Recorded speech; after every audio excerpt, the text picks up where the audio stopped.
La tabla. Aquí vamos a hablar sobre las columnas dentro de las etiquetas TH y TD, y también vamos a cerrar la tabla para ya la exportación posterior. Entonces vamos a lo que es export JSON. Su objetivo es técnicamente parecido, pero esta vez va a ser en formato JSON. Exporta los datos del tabla principal igual, pero en formato JSON. Igual va a salir el cuadro de diálogo para su administración y los datos se escriben en formato JSON. En este tipo de formato, en este tipo de exportación, también va a salir un mensaje de error por cualquier duda o problema que haya. En este caso también su lógica cambia, porque no es lo mismo que la XML. Igual vamos a verificar si se ha seleccionado el archivo, porque esto nos va a ayudar a lo que es la muestra de mensaje de error posteriormente, si es que ocurriese algo. Iniciamos la construcción de objeto JSON, escribimos los nombres, las columnas, escribimos los datos de la tabla y finalizamos el objeto JSON ya para su exportación. Bien, esa ha sido mi parte de la exposición. En el primer método vamos a obtener el tamaño de la lista en la variable in, luego calculamos el tamaño del bloque como la raíz cuadrada del tamaño de la lista. Después, en el for, vamos a iterar sobre la lista en el bloque del tamaño block size, para así luego calcular el índice de finalización del bloque y luego ordenar el bloque. En el siguiente for vamos a iterar sobre los bloques y fusionarlos para calcular el índice medio, y en el siguiente método vamos a utilizar el algoritmo de inserción para así en el while ordenar el bloque actual en base a la columna especificada. En este método de merge vamos a fusionar los dos bloques ordenados y en el while vamos a ordenarlos en uno solo. Después agregamos los elementos restantes del primer bloque, en este de acá el segundo, y acá actualizaremos la lista original con el resultado ya fusionado. En el método por cartas vamos en el entero ntype vamos a obtener el tamaño de la lista para luego almacenarla temporalmente durante el proceso de ordenación. En el siguiente for vamos a iterar sobre los elementos de la lista comenzando desde el segundo elemento para así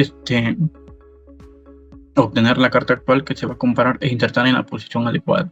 Luego desplazamos hacia la derecha todos los elementos mayores de la carta hasta donde encontrar la posición adecuada para insertar la carta actual.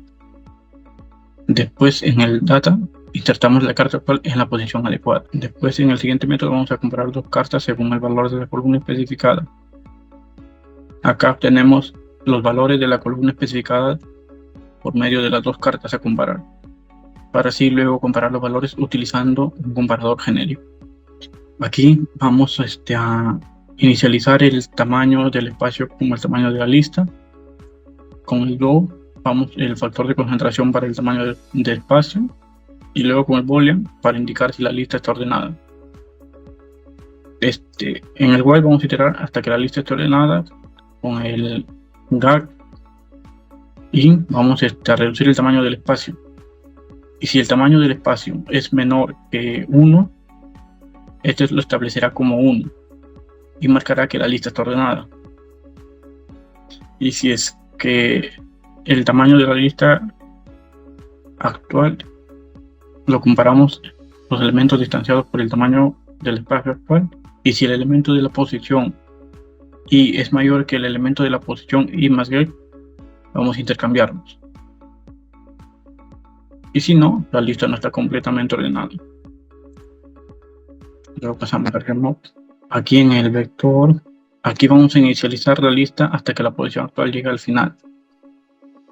Si estamos en la primera posición o el elemento anterior es menor o igual al actual, va a avanzar a la siguiente posición. Y si el elemento anterior es mayor que el actual, vamos a intercambiarlos y retroceder una posición. Así y así hasta que esté completamente ordenado. En el Vanguard vamos a iterar sobre la lista desde el final hasta el segundo elemento. Luego encuentra el índice del elemento máximo en la sublista no ordenada. Después voltea la sublista para mover el elemento máximo al inicio. Luego aquí voltea la sublista completa para mover el elemento máximo al final de la sublista ordenada. En el método private-in vamos a iterar en el for la sublista para encontrar el índice del elemento máximo. Luego vamos a invertir los elementos en la sublista de la lista dada. Acá en el while realizamos un intercambio de elementos desde el principio hasta el final de la sublista, hasta que quede ordenado.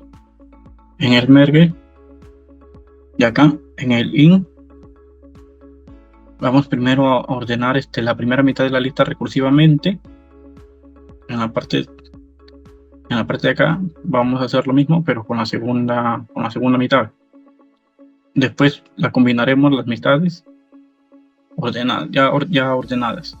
En el siguiente método tenemos el tamaño de la primera mitad y el de la segunda mitad. Acá tenemos unas listas temporales para almacenar las dos mitades. Luego con el for vamos a copiar los datos a las listas temporales. Luego mezclamos las dos mitades en el primer bucle. Ya una vez estén ordenadas, vamos a copiar las listas restantes de la primera mitad, y acá las de la segunda mitad, hasta que quede ordenado. Después en la exportación, aquí nos pedirá que escribamos los encabezados de las columnas en la primera fila, luego que escribamos los datos de cada fila en las filas separadas, y si por alguna razón nos marca error, nos dará este mensaje. Lo mismo pasa en el export XML.